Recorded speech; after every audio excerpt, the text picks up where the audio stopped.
Hey you, Dave here, and I've been working on growing my skills with electrical type stuff by customizing Funko Pops.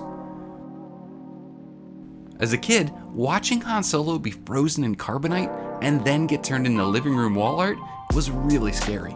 Not so much the frozen part, I'm just really afraid of living rooms, especially the ones with uncomfortable couches. A friend of mine has a lot of books, so Han is going to be turned into a bookend and then given to him.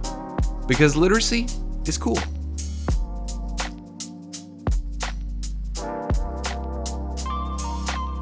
First thing to do is get the block of Han ready.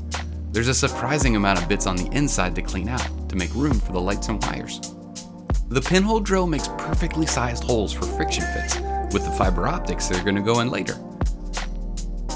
There will be a mix of red and white lights to match the movies, so I figured that stuff out ahead of time and then started opening up the space where the green display is going to go. Han goes into the clamp so I can just focus on the Dremel, getting the square closer to shape. And then using an X-Acto to tighten up the corners. Because a square with lumpy corners is the worst. I've got an idea about wiring Han's head separately so that it can look like he's about to come out of carbonite. But not sure if it'll work, so that'll get tested after a bunch of support stuff in the head gets cleared out. It looks good, and little do I know right now how much time and effort it's going to take to make this idea work. But the goal with these projects is to learn and improve, which I will do, eventually. Some of the work involves adding visual detail to the control panels, and some of it is for light blocking, so that light only appears where I want it to.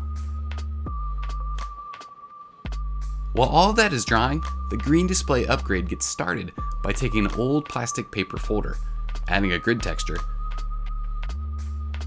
cutting it to shape, and then adding some adhesive green vinyl for color matching.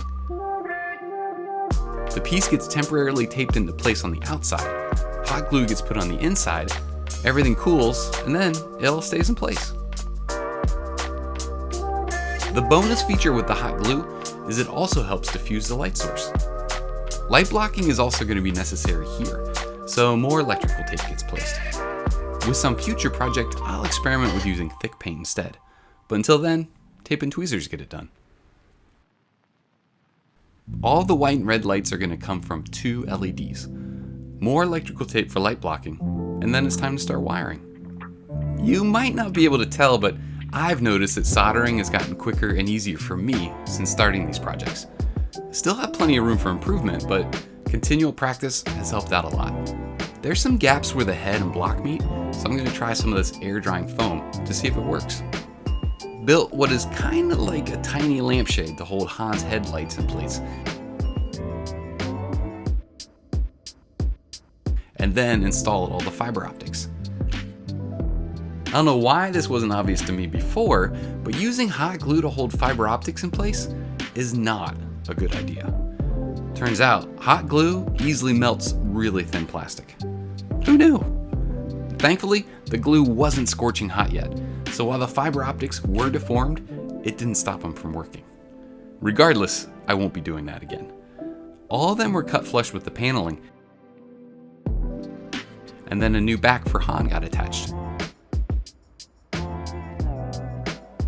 Sometimes I'll think through a design by sketching things out, and other times, like now, I'll use a computer program because it's a quicker way to play around with proportions. Plus, it's really easy to develop a parts list for the laser cutter. Depending on the project, there are all kinds of ways to make parts. It just depends on what is needed, the type of tools and materials available, and the amount of time I have. The miter saw and bandsaw help make the rest of the parts from scrap wood. The base and the back got assembled, with open space for the wiring, and connection points between the two using screws, for easy assembly and disassembly, since there were still some things I hadn't figured out yet. The back door is using magnets because right now, I'm thinking about the different ways the electrical stuff could be powered, depending on where my friend puts this. There may or may not be electrical outlets nearby. A quick coat of primer and then the base color is put down with a cheap paintbrush that helps give some texture. Because there's a good chance Jabba's palace walls have texture. It's hard to imagine his contractors being concerned with smooth walls. There's going to be light coming up from underneath the grates, so a piece of thin cardstock got covered in aluminum tape to increase reflectivity and diffusion of the LED strips that got placed on it. These are waterproof LEDs, and that isn't necessary, but they were left over from a previous project, so that made them perfect. Since the cardstock is going to lay on supports around the perimeter, holes got punched for the wires to go through to get to the power, which will be underneath it. A few paint details, but not many. Jabba was a big fan of brown. Lots and lots of brown. And since it seems like there was some kind of spotlight on Han, another lampshade got built out of styrene that'll hold a few blue LEDs. The lampshade got finished up with shrink wrap being used to keep everything together and bendable. The Grate LEDs got wired, and then the battery, port, and copper tape got connected. The copper tape is going to make it easier for everything to get power from the available voltage. And the more I worked with the port and the battery, the more I realized it would be easier if the cord just always stayed connected. So everything got arranged to make room, and all the free space inside quickly got filled. Beyond figuring out the wiring, the other thing I'd been looking forward to was building the floor grates. The perimeter got built with some cardboard standing in for the acrylic that would eventually go there because I didn't want to get glue on it. Even though Jabba the Hutt's contractors probably didn't build to any kind of Galactic Empire safety code, I didn't want to completely eyeball the spacing and proportions, so a reference grid got made for the interior parts. It took a good while, but was fun and relaxing, which was great. I mean, it's great if you like things that are fun and relaxing.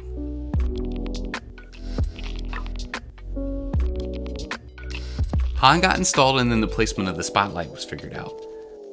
Knowing that the back will probably be up against a stack of books, I used the width of my finger for reference to know where to place the button, so it would be easy to use. Then it was time to paint all the white styrene parts black, which took a few coats. Well, maybe a lot of coats. I lost count. And while I enjoyed painting the grates almost as much as building them, I did start wondering if an airbrush would be a good addition to the toolkit. With all the individual elements pretty much ready, I sketched out the circuit map for the miles of electrical wire that would need to be connected. Also started doing the math of how much power every light would take, and then how long the battery that could fit inside would last. This was the first time I'd done this, and my math was wrong in at least one place. Probably more. So yeah, I can get better at that. Our snack for this episode is wasabi peas. If you like heat and crunch, they're pretty good.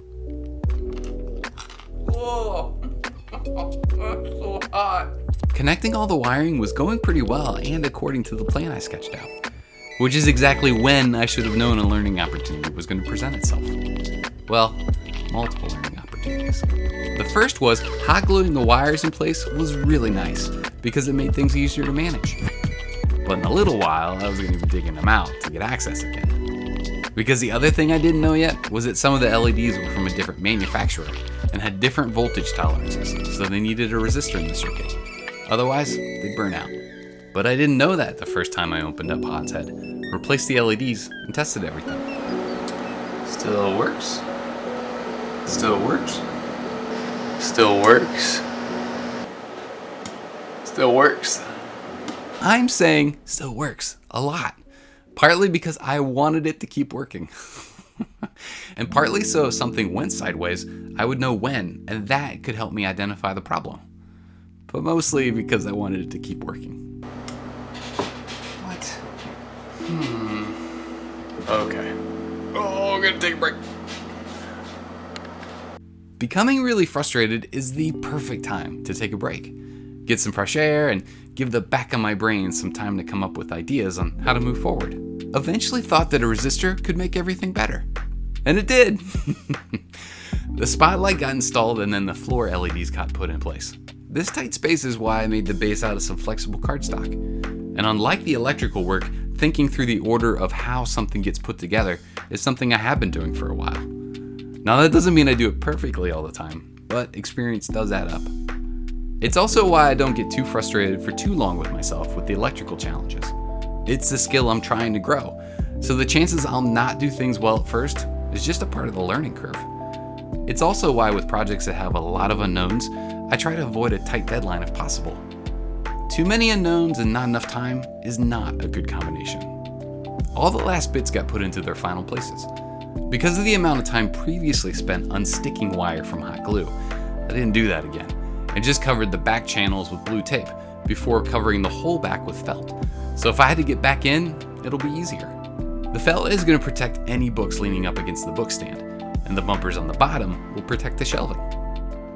Did a little more weathering that was basically painting everything with shoe polish, and then wiping most of it away. To replicate the reddish yellow light coming up from the grates, I created a color gradient, printed it on sheets of vellum, and then stacked as many of those as necessary until the light looked about right.